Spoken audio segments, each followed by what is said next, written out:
E mais uma vez, vamos então ao estudo e dar graças ao nosso Deus pelo privilégio que é de ouvirmos em liberdade a sua palavra.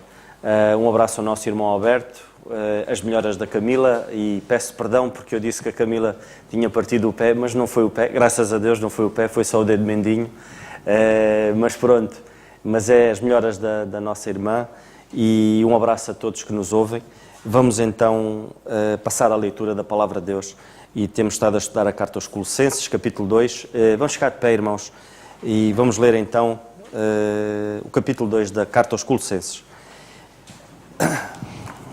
E a Palavra de Deus diz-nos assim: porque quero que saibais quão grande combate tenho por vós e pelos que estão em Laodiceia, e por quantos não viram o meu rosto em carne, para que os seus corações sejam consolados e estejam unidos em amor, enriquecidos da plenitude da inteligência, para o conhecimento do mistério de Deus, Cristo, em quem estão escondidos todos os tesouros da sabedoria e da ciência.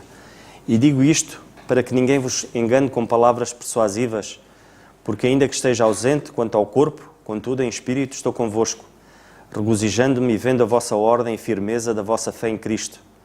Como, pois, recebestes o Senhor Jesus Cristo, assim também andai nele, arraigados e sobreedificados nele, e confirmados na fé, assim como fostes ensinados, abundando em ação de graças, tendo cuidado para que ninguém vos faça presa sua por meio de filosofias e vãs subtilezas, segundo a tradição dos homens, segundo os rudimentos do mundo e não segundo Cristo, porque nele habita corporalmente toda a plenitude e divindade. E estáis perfeitos nele, que é a cabeça de todo o principado e potestade, no qual também estáis circuncidados, com a circuncisão não feita por mão, no despojo do corpo da carne, a circuncisão de Cristo, sepultados com ele no batismo, nele também ressuscitaste pela fé no poder de Deus, que o ressuscitou dos mortos. E quando vós estáveis mortos nos pecados e na incircuncisão da vossa carne, vos vivificou, juntamente com ele, perdoando-vos todas as ofensas, havendo riscado a cédula que era contra nós nas suas ordenanças, a qual de alguma maneira nos era contrária, e atirou no meio de nós, cravando-a na cruz. E, despojando os principados e potestades, os expôs publicamente, e deles triunfou em si mesmo. Portanto, ninguém vos julgue pelo comer ou pelo beber, ou por causa dos dias de festas, ou da lua nova, ou dos sábados, que são sombra das coisas futuras, mas o corpo é de Cristo. Ninguém vos engane, ninguém vos domine a seu belo prazer, com pretexto de humildade e culto dos anjos, metendo-se em coisas que não viu, estando em debalde, inchado na sua carnal compreensão, e não ligado à cabeça, da qual todo o corpo, provido e organizado pelas juntas e ligaduras, vai crescendo em aumento de Deus. Se, pois, estáis mortos com Cristo, quanto aos rudimentos do mundo, porque vos carregam ainda de ordenanças como se vivesseis no mundo, tais como não toques, não proves, não manuseis, as quais coisas todas perecem pelo uso segundo os preceitos e doutrinas dos homens, as quais têm, na verdade, alguma aparência de sabedoria, em devoção voluntária, humildade e disciplina do corpo, mas não são de valor algum, senão para a satisfação da carne. E foi a leitura da Palavra de Deus. Vamos então ouvir, podemos nos sentar, o nosso irmão Alberto, vamos ouvi-lo e depois então vamos passar ao outro irmão que queira partilhar connosco. Graças a Deus por mais esse encontro. Louvo ao Senhor por cada irmão que se interessa a adorar ao Senhor através das Escrituras. Não tenho nenhuma pretensão de dar lição a qualquer um dos irmãos. Muito pelo contrário, tenho aprendido muito com cada um de vós em cada estudo que acompanho convosco. E esse partilhar é muito importante. Estudando Colossenses capítulo 2, no verso 10, podemos destacar a primeira parte. Estais perfeito nele, que é a cabeça de todo principado e potestade.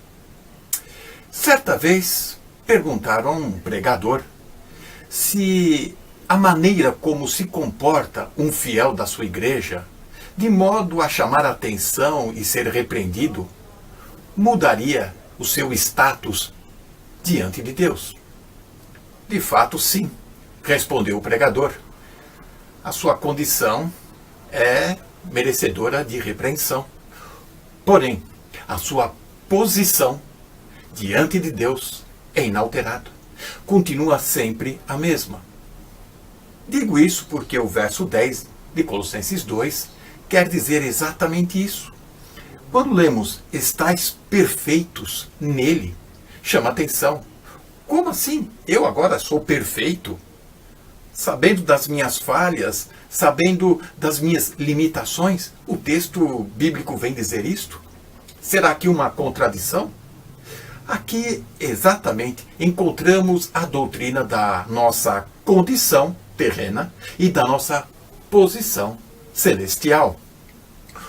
O que podemos ilustrar com a carta de Paulo aos Coríntios, a primeira carta, no capítulo 1, logo no início, verso 1 e verso 2, diz assim: santificados em Cristo Jesus, chamados santos, com todos os que em todo lugar invocam o nome de nosso Senhor Jesus Cristo, sendo o Senhor deles e nosso. E depois, no capítulo 3 desta mesma carta, no verso 3, os qualifica como carnais, havendo entre vós invejas, contendas, dissensões. Aqui está algo que chama a atenção. Paulo, no início de sua primeira carta aos Coríntios, os exalta, chamando de santificados, glorificados. E agora no capítulo 3, no verso 3, já começa dizendo e criticando: vocês são carnais, pensam e agem com ideias humanas rasteiras. O que está acontecendo aqui? Posição e a nossa condição. Nesta doutrina, nós vamos harmonizar e encontrar o sentido do texto bíblico. Esta passagem, estais perfeito nele, se refere então à nossa posição. Em contraposição, temos a nossa condição terrena. Como Deus vê o seu Filho Jesus? Perfeito. Como o Senhor Deus vê o Senhor Jesus? Em toda a obediência. E é assim também que Ele vai nos enxergar através, em Cristo Jesus. Todo aquele que nasceu de novo está em Cristo Jesus. E aqui está uma pergunta que precisamos cada vez mais sondar o nosso coração. De fato, já nascemos de novo? De fato, adoramos ao Senhor Jesus? Assim, Deus poderá nos ver através de Jesus, em Jesus, estando com Ele, perfeitos, salvos, lavados no seu sangue. Para percebermos melhor o ensino do apóstolo Paulo, destacado aqui em Colossenses 2:10, podemos retratar o ensino e a doutrina que ele coloca na carta que ele escreve aos Efésios. Perceba que os primeiros 3 capítulos da carta aos Efésios trata da nossa posição diante de Deus. Uma posição que não pode ser melhorada, não pode ser alterada, não pode ser perdida. Nós já temos a nossa posição, pois somos cidadãos celestiais. Porém, no capítulo 3 de Efésios, no verso 21, termina com a significativa palavra: Amém. Assim seja. No capítulo 4, 5 e 6 de Efésios, vai tratar agora da nossa condição. Por isso que o capítulo 4, logo já no verso 1, começa chamando a atenção e diz assim: rogo-vos, pois, eu, o preso do Senhor, que andeis. Perceba, como é digno da vocação a que foste chamados. E é essa a condição que ele vai tratar nos 3 capítulos finais de Efésios. Que a nossa posição seja digna da nossa condição. Que possamos cada vez mais andar na presença do Senhor para estar perfeitos nele, conforme é a nossa posição. E a nossa condição tem que condizer com a nossa posição.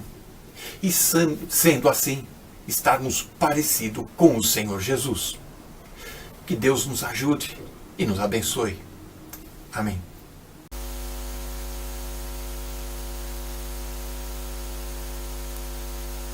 Obrigado, domingo.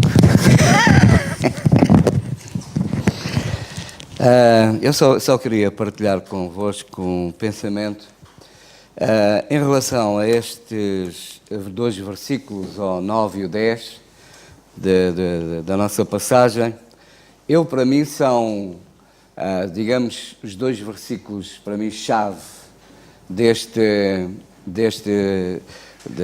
carta.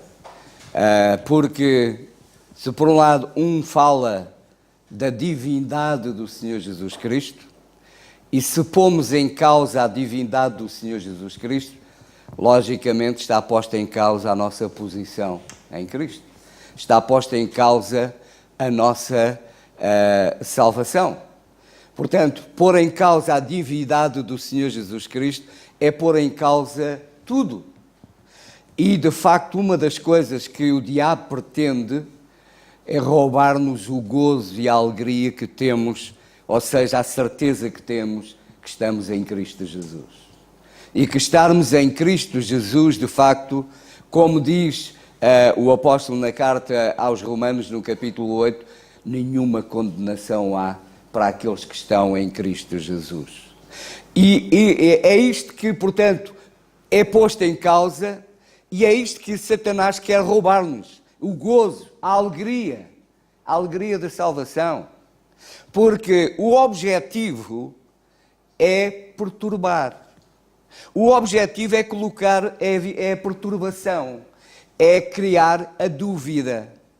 E, logicamente, ninguém consegue desfrutar plenamente daquilo em que tem dúvidas. Não é? E esta é a arma que Satanás usa, mas não é de agora, desde sempre. Desde o Jardim do Éden. Quando ele perguntou a Eva, foi assim que Deus disse? Colocando a dúvida. E é isso que, de facto, ele continua. Se nós lermos também, virmos na Epístola de João, o problema, o apóstolo João debatia-se com o mesmo problema. A divindade do Senhor Jesus Cristo estava também sendo posta em causa. E hoje ainda o problema continua. Há muita gente a colocar em dúvida a divindade do Senhor Jesus Cristo e a colocá-lo ao nível de um homem, de um mero homem. E quando colocamos o Senhor Jesus Cristo ao nível de um homem, portanto, estamos a pôr em causa a nossa salvação. Estamos a pôr em causa a nossa relação com Deus. Estamos a pôr em causa, em dúvida, de facto, aquilo que nós desfrutamos pela graça de Deus na pessoa e na obra do Senhor Jesus Cristo.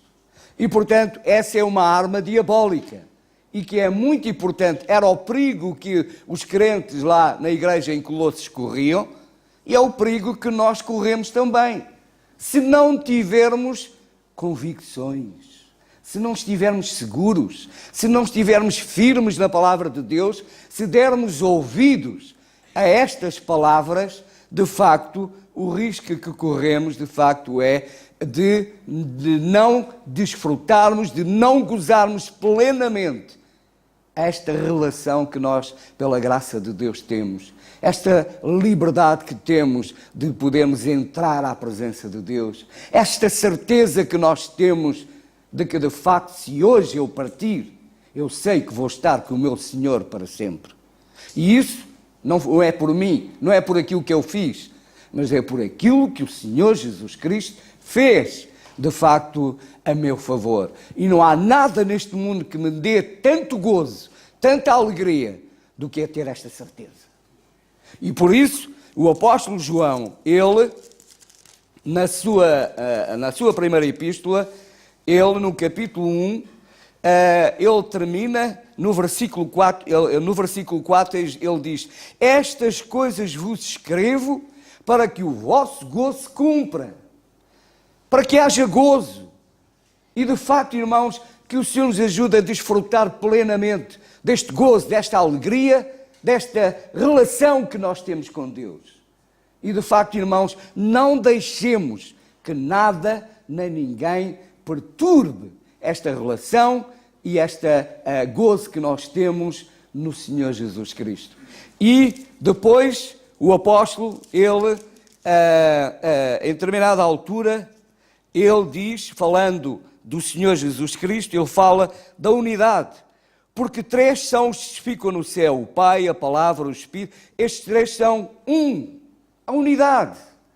Isto de facto, irmãos, falarmos da unidade, da triunidade, é algo que as nossas mentes não conseguem compreender em toda a profundidade, Deus manifestando-se das mais diversas formas, mas graças a Deus por aquilo que nós podemos compreender.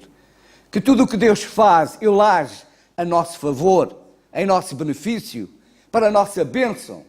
E por isso nós só temos que, de facto, ser agradecidos. E estes três são os que ficam na terra: o Espírito, a água e o sangue. Estes três concordam num. Se recebemos o testemunho dos homens, o testemunho de Deus é maior. Porque o testemunho de Deus é este, que de seu Filho testificou. Quem crê no Filho de Deus, em si mesmo tem em si mesmo o testemunho, que quem em Deus não crê, mentiroso o fez, porquanto não creu no testemunho que Deus deu do seu Filho.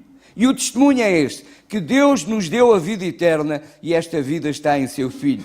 Quem tem o Filho tem a vida, quem não tem o Filho de Deus não tem vida. E estas coisas vos escrevi para que saibais que tendes a vida eterna, e para que creiais no nome do Filho de Deus. Estas coisas vos escrevi para que saibais, para que tenhais a certeza. Não deixeis que a dúvida vos perturbe, mas que tenhais esta certeza.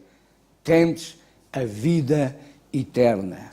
Irmãos, que o Senhor nos ajude, de facto, a gozar e a desfrutar desta bênção que Deus nos concede, a salvação em Cristo Jesus. E não deixemos que nada nem ninguém nos roube o gozo, a alegria, a certeza de que somos filhos de Deus. E que, de facto, estamos salvos, porque estamos em Cristo Jesus. E hoje, pela sua graça, não há condenação nenhuma. Porquê? Porque o Senhor Jesus Cristo foi condenado em nosso lugar. Portanto, pôr em causa a divindade do Senhor Jesus Cristo é pôr em causa tudo. E como diz o apóstolo, se cremos no testemunho dos homens, então creemos mais no testemunho de Deus. Porque Deus fala-nos e apresenta-nos o Senhor Jesus Cristo como Deus. E nós acreditamos mais em quê? Na palavra dos homens ou na palavra de Deus? Que de facto, que Deus nos ajude a firmar-nos nesta palavra somente e a mostrarmos aos homens que a verdade está nesta palavra e não naquilo que eles dizem. Amém.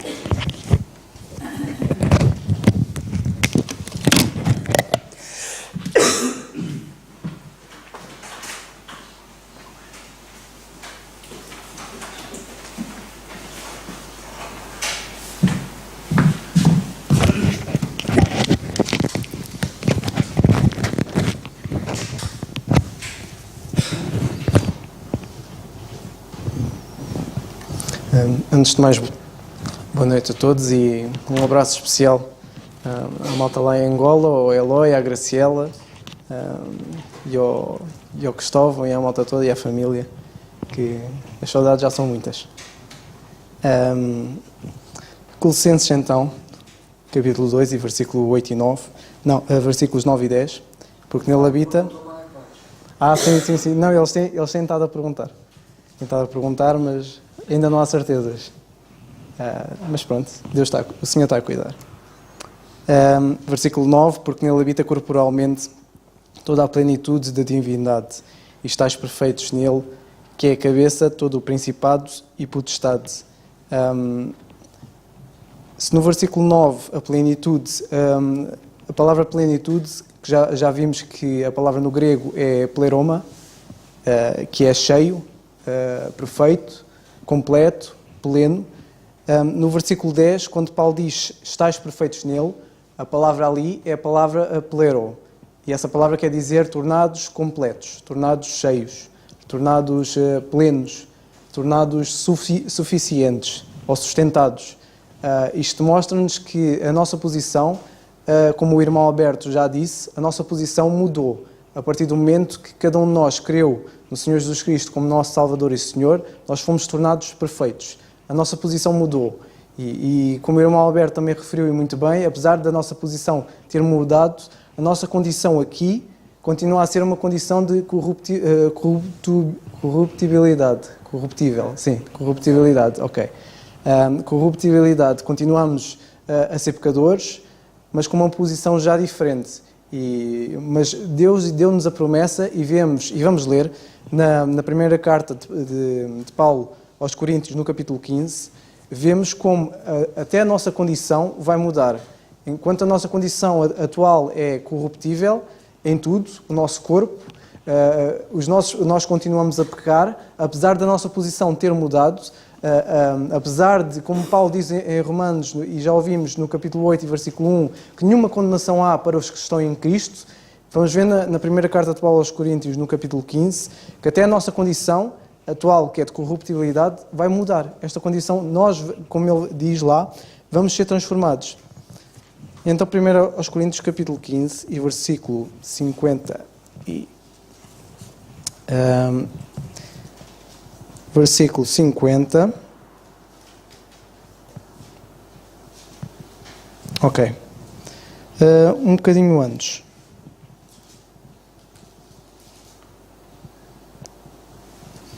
Versículo 49. E assim como trouxemos a imagem do terreno, assim traremos também a imagem do celestial.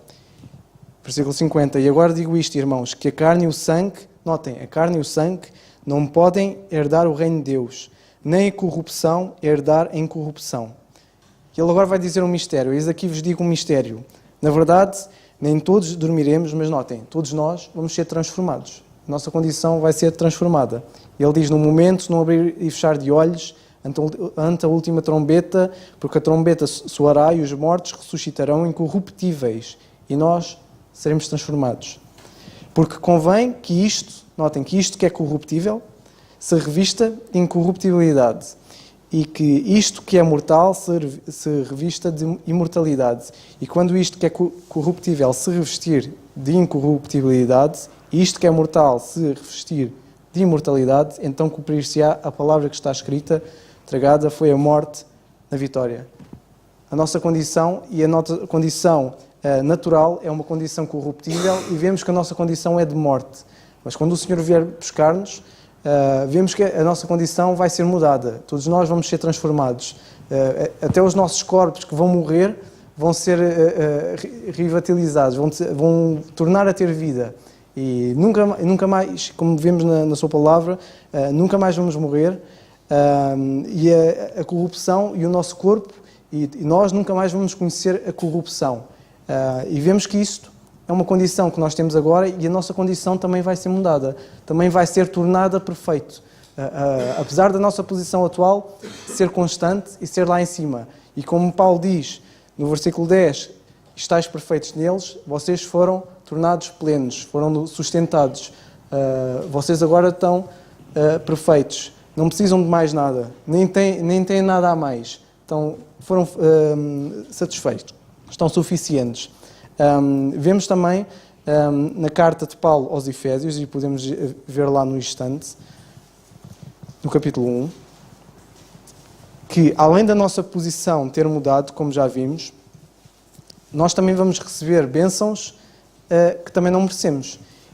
E também vamos receber, como Paulo diz no versículo 3, bendito Deus e Pai de nosso Senhor Jesus Cristo, o qual nos abençoou, notem, Ele abençoou-nos com todas as bênçãos espirituais nos lugares celestiais em Cristo, como também nos elegeu nele antes da fundação do mundo, para que fôssemos santos e irrepreensíveis diante dele em amor. E nos predestinou para filhos da adoção por Jesus Cristo, para si mesmo, segundo o beneplácito da sua vontade, por louvor da glória da sua graça, pelo qual nos fez agradáveis a si no amado. Notem, nos fez agradáveis. A nossa condição, e como Paulo diz, vocês estáis perfeitos nele, não precisam de mais nada, não fomos nós que fizemos isto, não fomos nós mesmos que a nossa capacidade seja intelectual ou o que for, a nossa capacidade é limitada. A nossa capacidade, e nós vemos isso no nosso pecado, nós diariamente estamos a pecar. E vemos que o ser tornados perfeitos nunca foi, nem nunca será por nós mesmos. Se Paulo diz que pela graça pois sois salvos por meio da fé, que isto não vem de vós, nem a nossa condição e a nossa posição não foi ganha por nós, não foi estabelecida por nós, foi sempre pelo Senhor. E vemos que é o Senhor que nos faz isto. Também em Romanos, no capítulo 8, e vamos lá dar uma espreitadela, Romanos no capítulo 8, vemos também Paulo a falar acerca da nossa posição.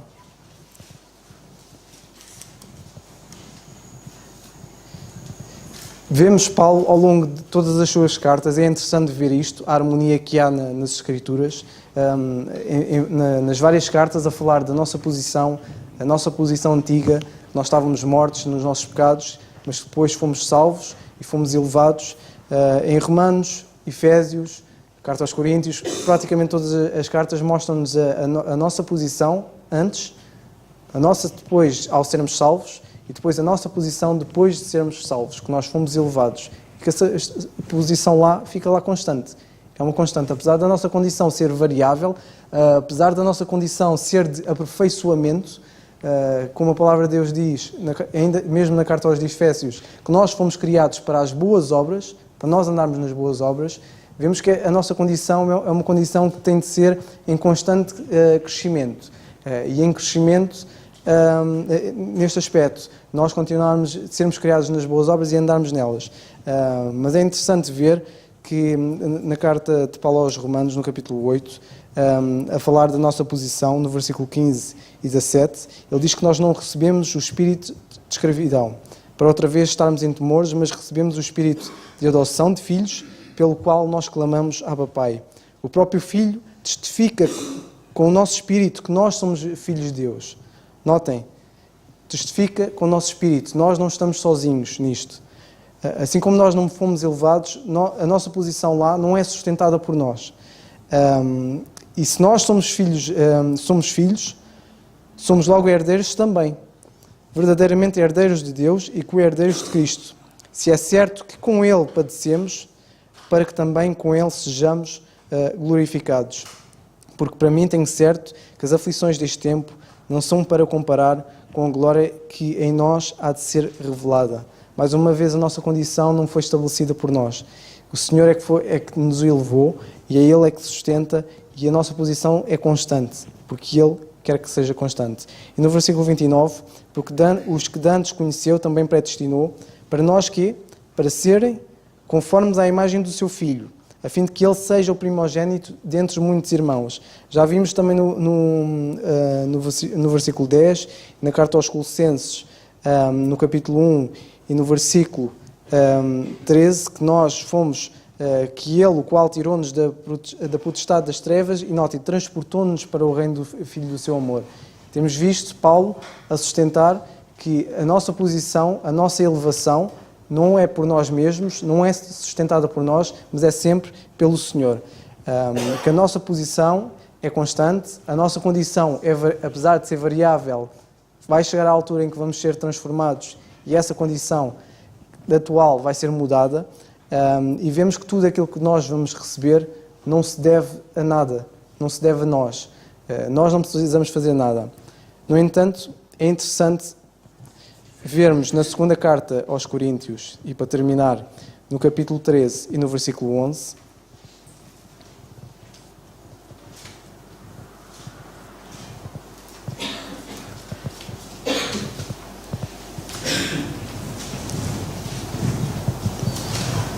Paulo diz assim no versículo 10: Portanto, escrevo estas coisas, estando ausente, para que, estando presente, não use de rigor segundo o poder que o Senhor me deu para edificação e não para destruição.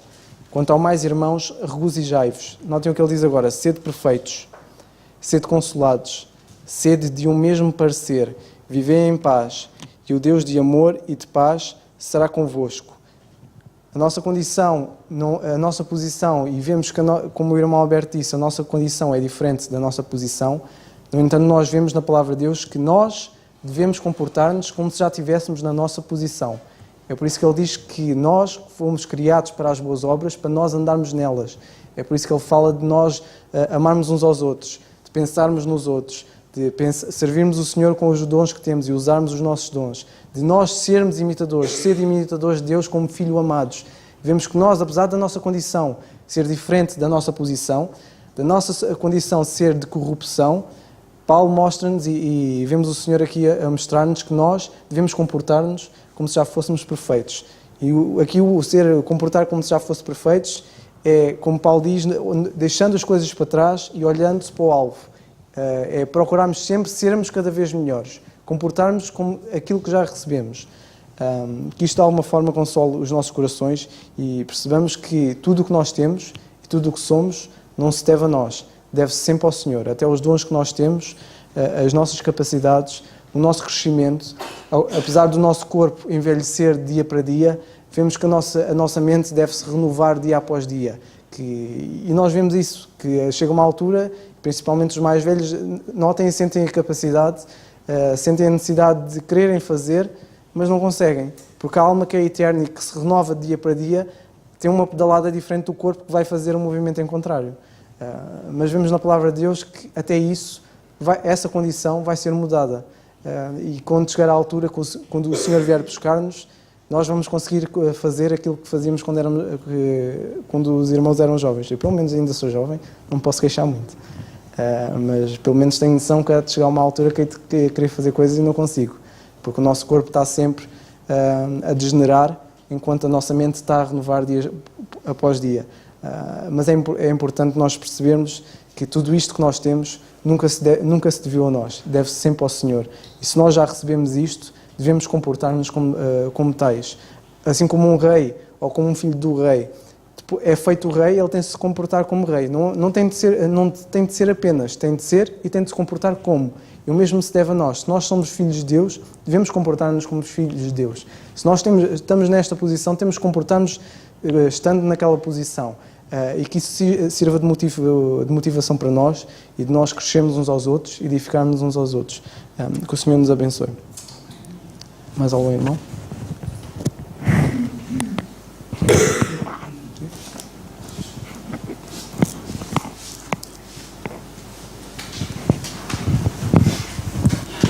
Muito rapidamente, porque eu estou com o meu crédito já falido em relação à semana passada, mas eu quero dizer o seguinte. Bem, em primeiro lugar, e antes de começar, eu quero dar graças a Deus por aquilo que Deus tem feito nesta igreja. E quero dar graças a Deus em particular pelos dons que Ele tem aqui levantado. Eu estava aqui consolado a ouvir o nosso Dário e isto é motivo para dar graças a Deus também e para te humilhares na presença de Deus para que o Senhor seja exaltado, como é a panágio de todos aqueles que o serviram ao longo da história.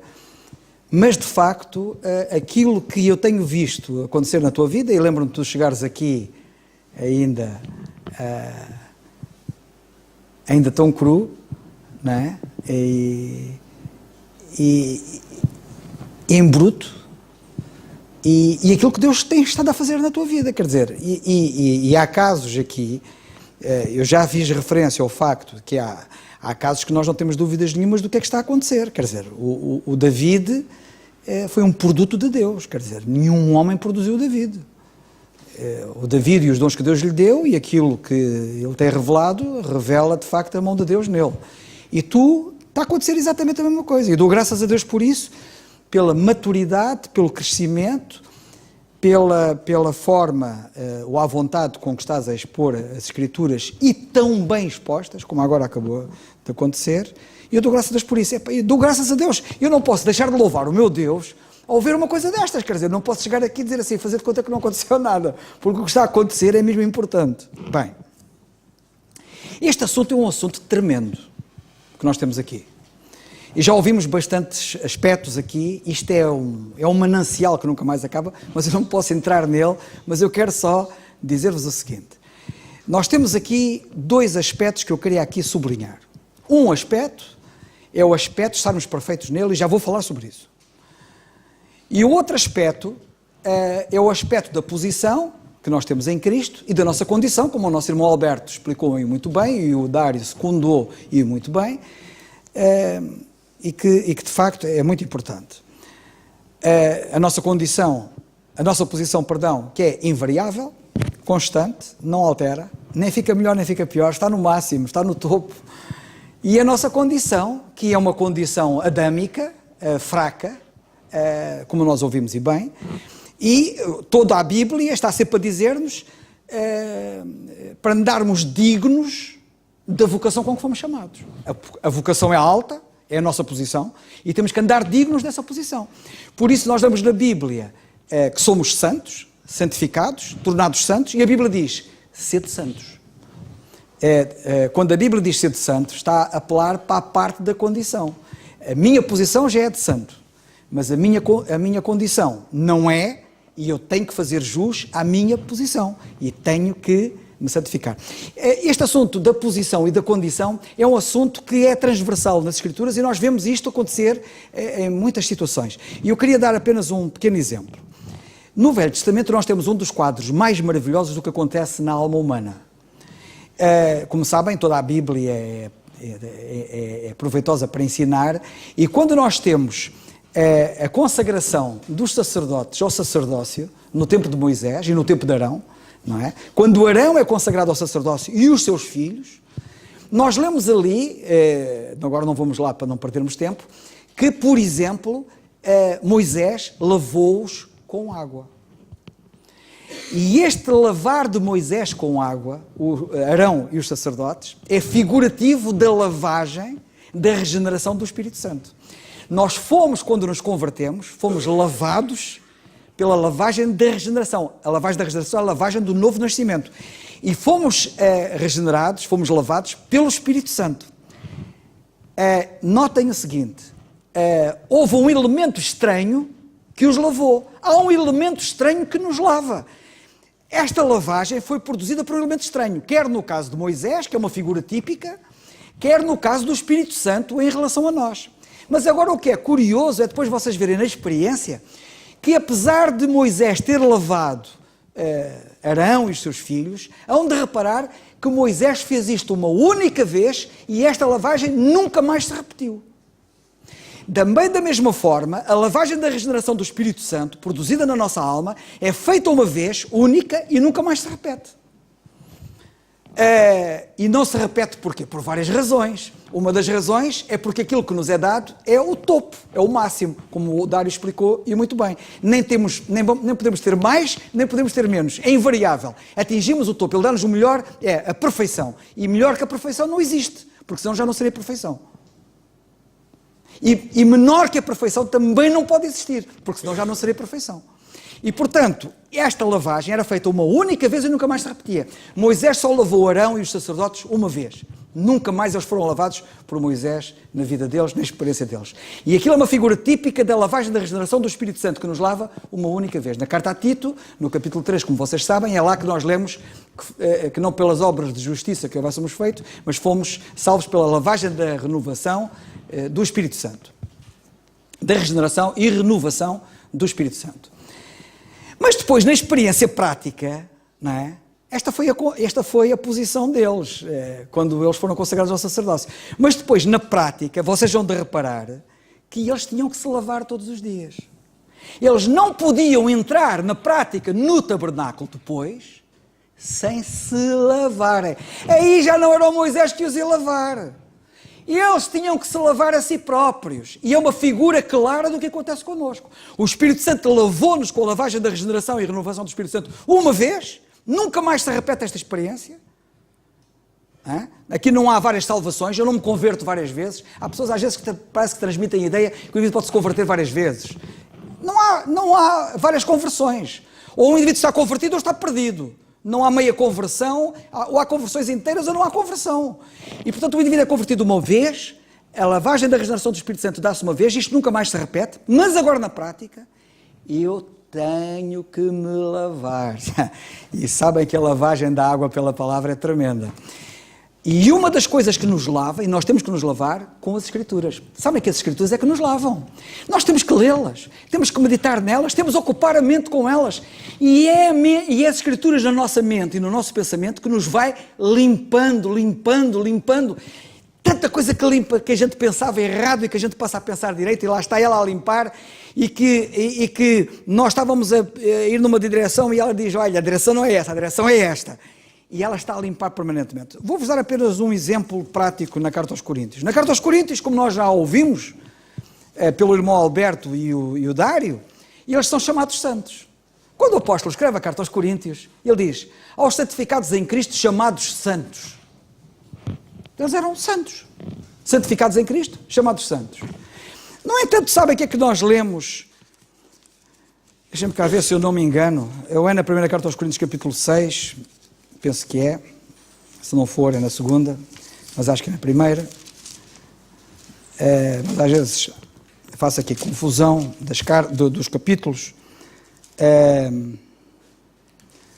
É na segunda, e eu peço perdão. Eu bem me parecia que era na segunda. Na segunda Carta aos Coríntios, nós lemos assim.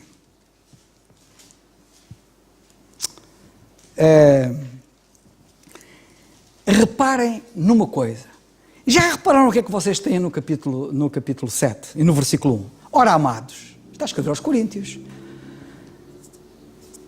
Ora, amados, pois que temos tais promessas, purifiquemo-nos. Não é o Espírito que me vai purificar agora. O Moisés não me vai lavar outra vez. O Espírito lavou-me uma vez e nunca mais se repete. Agora eu tenho que me lavar a mim próprio, eu tenho que me purificar. Purifiquemo-nos a nós mesmos, como nós lemos aqui nesta passagem. Purifiquemo-nos de toda a imundícia da carne e do Espírito, aperfeiçoando a santificação no temor de Deus. Já não fomos tornados santos? Esta é a nossa condição, a nossa posição. Mas a nossa condição é diferente e nós temos que fazer esta parte. Este era um primeiro aspecto que eu queria referir. O segundo aspecto, e termino com esse, vou procurar ser breve, tem a ver com o seguinte. Atenção. Estamos perfeitos em Cristo, ou completos, como ouvimos e muito bem, até, segundo os entendidos, também dizem que este tornado pleno significa estar cheio até cima. Não pode estar mais cheio. Estamos mesmo completos, atestados, perfeitos.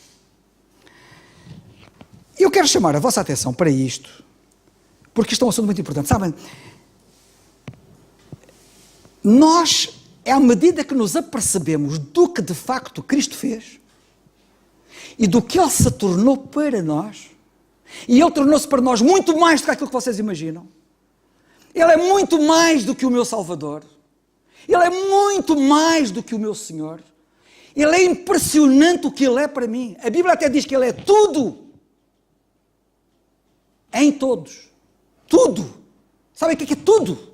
É um pronome indefinido.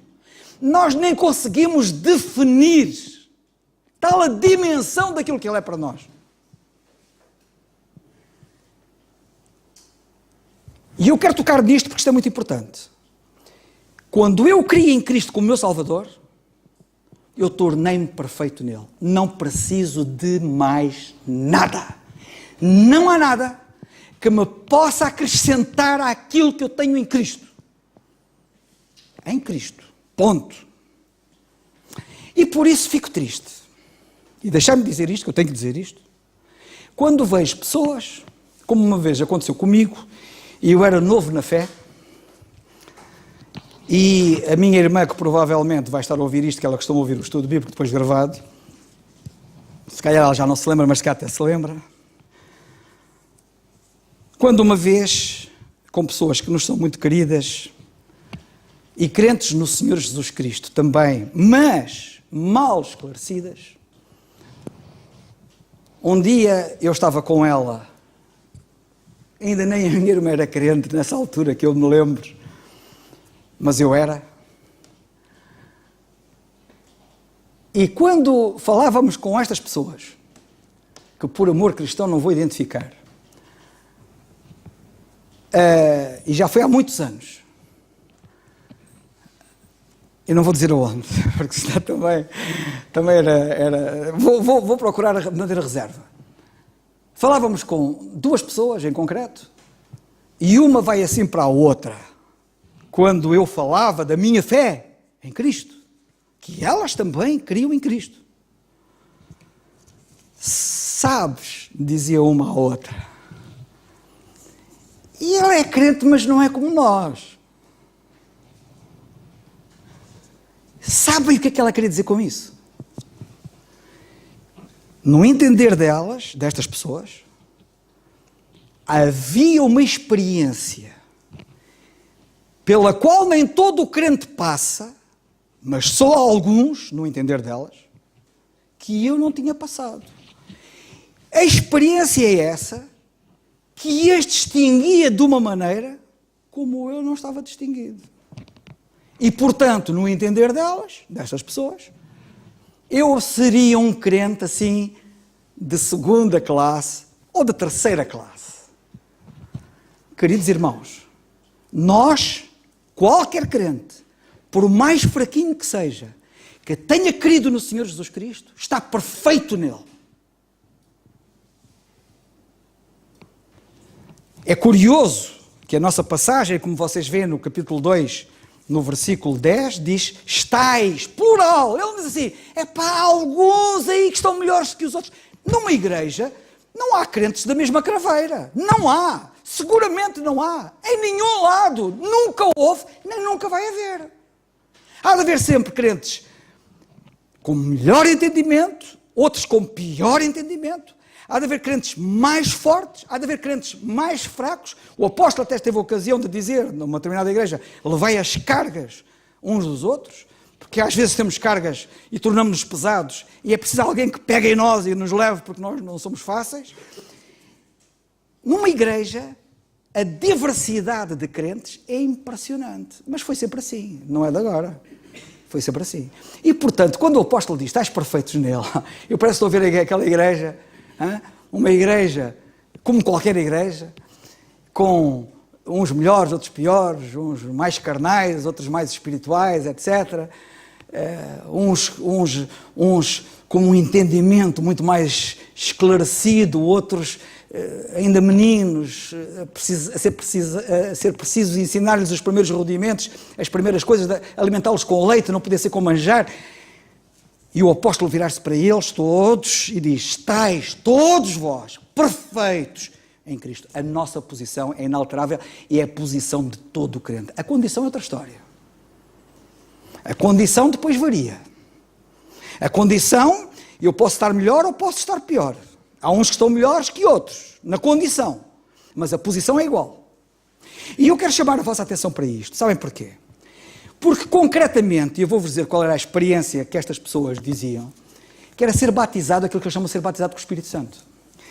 E como eu não tinha sido batizado com o Espírito Santo, e estas pessoas, no entender delas, tinham sido batizadas com o Espírito Santo, elas estavam num patamar muito mais avançado e muito mais elevado do que eu. E eu, coitadito, não tinha sido batizado com o Espírito Santo. Prezados irmãos, só para vocês poderem, porque isto é importante, vocês poderem perceber. O conceito que esta gente tem do batismo com o Espírito Santo é um conceito pervertido da Bíblia.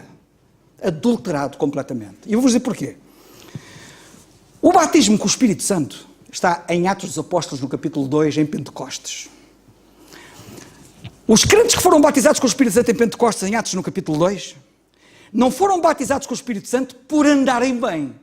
Não foram batizados com o Espírito Santo porque se tornaram crentes mais zelosos, mais dedicados, mais fervorosos. E como recompensa, Deus batizou-os com o Espírito Santo. Lede os Atos dos Apóstolos no capítulo 2 e vede porque é que eles foram batizados com o Espírito Santo. Foram batizados com o Espírito Santo porque chegou o tempo no calendário divino em que a profecia de Joel se ia cumprir. E a profecia de Joel cumprindo-se, e a profecia de Joel dizia, nos últimos dias, diz Deus, eu derramarei o meu Espírito sobre toda a carne. O que aconteceu em Pentecostes, no capítulo 2, no batismo com o Espírito Santo, é o cumprimento de uma profecia, não é resultado de dedicação, nem de oração, nem de fervor, nem de quer que seja. Todos eles foram batizados com o Espírito Santo. E entre todos os que lá estavam, havia crentes carnais e crentes espirituais. Eles não eram todos iguais. Aliás, basta nós olharmos para a vida de Pedro, não é? Basta nós olharmos para a vida de Pedro. Já nem falo na vida dos outros. Basta olharmos para a vida de Pedro. Mas também basta olharmos para a vida de Tomé, não é? E basta também olharmos para a vida de Filipe.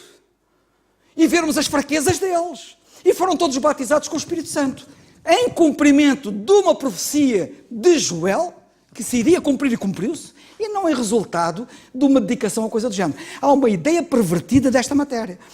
E, portanto, o que eu quero dizer é o seguinte, quando nós lemos O resultado, como vocês sabem, do batismo do Espírito Santo é que ele traduziu sem falar línguas.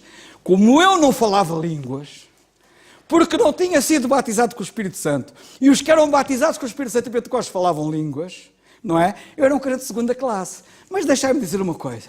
Quando o dom de língua estava em vigor, e na carta aos Coríntios o dom de língua estava em vigor, os crentes em Corinto falavam línguas. E o que é que Paulo disse acerca deles? Carnais. Portanto, o próprio falar línguas nem era sinal de espiritualidade. Como as pessoas são tão enganadas. Já repararam? Para concluir. Ou seja, há ideias erradas na cristandade, de uma forma geral, por falta de estudo da Bíblia, de conhecimento da Bíblia, que querem dar-nos a entender que o crente pode melhorar a sua posição. Que ele tem uma determinada posição, creu em Cristo, então não sei, mas ainda és segunda classe, tens que passar para a primeira classe. Está errado, isso não existe. Qualquer crente, no momento em que creu no Senhor Jesus Cristo, ficou perfeito nele. Outra é a questão do batismo. Tem que ser batizado, porque se não for batizado não fica completo. Há qualquer coisa que não está completa. Não está completo. O que é que o batismo na água acrescenta a quem quer que seja hoje? Zero. Absoluta. A pessoa é batizada. Vocês pensam que ela cresceu mais 2 centímetros por ser batizada? Pensam que ela ficou a ter mais peso? Pensam que ela ficou mais esclarecida, mais iluminada? Olha, eu posso pegar em alguns que até ficaram piores. Estão no mundo hoje em dia e foram batizados. De onde é que vem a ideia de que o batismo acrescenta? A ideia de que o batismo na água acrescenta vem da ideia do batismo na água na Bíblia. Quando o batismo na água na Bíblia estava em vigor, que hoje não está em vigor porque Paulo diz que não foi enviado a batizar, aí acrescentava. Pois acrescentava. Era para perdão de pecados. Mas o perdão dos pecados agora não se obtém pelo batismo na água. O perdão dos pecados agora obtém-se exclusivamente por fé na obra que o Senhor Jesus Cristo realizou na cruz do Calvário. E não há perdão de pecados de outra maneira. Portanto, mais uma ideia pervertida de que uma prática ou um acontecimento pode acrescentar valor a algo que não vai acrescentar nada. Porque todo o valor já está em Cristo. Para terminar mesmo, o Dário há bocado referiu-se, e bem, a Efésios no capítulo 1, versículos 6 e 7. O apóstolo aos Colossenses diz assim: vocês estão perfeitos em Cristo. Sabem quem é que diz que nós estamos perfeitos em Cristo? É Deus. Se fosse aqui o Nando a dizer-me assim: Carlos, estás perfeito em Cristo, assim, Nando, calma aí, eu sei que tu gostas muito de mim e que até queres o melhor para mim, mas calma lá devagar, isso estás a dizer, vale o que vale. É Deus que diz.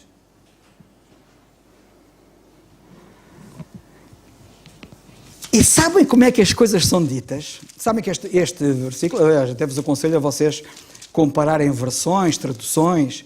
Olha, peguem na versão inglesa e vejam como é que está escrita a versão inglesa do capítulo 1 de Efésios, versículos 6 e 7, que diz assim: para louvor e glória da sua graça, pela qual nos fez agradáveis a si no amado. Vocês reparem bem que a Bíblia diz que nós fomos tornados agradáveis a Deus no amado, em Cristo. A versão inglesa, ou as versões inglesas de uma forma geral, King James, etc., dizem: nós fomos aceites por Deus no amado. E alguém diz assim: então, mas qual é que está certa? É ser aceito ou ser agradável? Ambas são corretas. Sabem de uma coisa? Por isso é que eu digo que na tradução das línguas, por vezes existe uma grande dificuldade em se encontrar uma só palavra que esgote todo o pensamento da original. Por exemplo, a palavra saudade. Ninguém consegue dizer em inglês, para já não existe nenhuma palavra, nenhuma língua para dizer saudade. O indivíduo para traduzir saudade para uma língua qualquer tem que fazer um romance. E chega ao fim do romance, de tudo o que diz, o que é que ele entende ser a saudade, e ainda assim diz assim: mas saudade ainda é mais do que isto, não é só isto. Agora imaginem na Bíblia, pegar no original e tentar traduzir o pensamento que ali está. Então alguém disse: está ali uma palavra, tem que se pôr uma palavra. Uns puseram agradável, outros puseram aceite. O conjunto das duas palavras dá-nos a ideia completa, ou mais completa. Sabem porquê? Porque eu fui aceito por Deus só em Cristo. Eu nunca podia ser aceito em mim mesmo. Porque eu em mim mesmo sou imperfeito, eu em mim mesmo sou pecador. Mas em Cristo, e Ele que viveu uma vida santa desde o princípio até ao fim, deu uma virtude dele. Deus olhou para ele e viu o pecado nele que ele não tinha, para Deus um dia olhar para mim e ver santidade em mim que eu não tenho. E foi em Cristo que eu obtive a santidade que eu não tinha. E fui aceite por Deus em Cristo. Porquê? Fui tornado agradável em Cristo. Deus aceitou-me porque se agradou. Deus aceita Cristo porque se agrada de Cristo. É com base no... Eu fui tornado aceitável porque fui tornado agradável. Eu só posso agradar a Deus em Cristo. Não tenho outra maneira de agradar a Deus. Este aspecto é um aspecto importante. Quando eu vos dizia há bocado que Cristo é muito mais que aquilo que a gente possa imaginar, e é verdade, eu precisava de ser eloquente, que eu não sou. Gostava de poder falar a língua dos anjos, que eu não falo. Não apenas a língua dos homens, mas a dos anjos. Porque isto merece, o Senhor merece. Sabem o que é que lemos na Carta aos Coríntios, no capítulo 1? Lemos assim a dada altura. Mas vós sois dele, em Jesus Cristo. É sempre em Jesus Cristo. Vocês vão de reparar que nós não temos nenhuma porção, não temos nenhuma posição, não temos absolutamente nada a não ser em Cristo. Vós sois dele em Jesus Cristo, o qual foi feito para nós. Reparem o que é que Cristo foi feito para nós. Foi feito o qual para nós foi feito por Deus sabedoria, justiça, santificação, redenção, para que, como está escrito, aquele que se glorie-se do Senhor. Nós não temos nada para nos gloriarmos. Nada. Não há nada que eu tenha, que eu possua, que eu não tenha apenas e exclusivamente em Cristo, sem mérito nenhum meu, sem ação nenhuma minha. Não foi pela minha devoção, não foi pela minha fidelidade, não foi pelo meu fervor, não foi pelo meu zelo, mas por Cristo. E eu, sabendo disso, é que me faz zeloso, fervoroso, dedicado, é resultado do que Ele fez por mim, e não o contrário. E por isso diz ele assim, para como está escrito, aquele que se glorie-se no Senhor. Que Deus nos ajude a glorificá-lo, porque Ele bem merece. Não temos nada e temos tudo nele. Não temos nada em nós.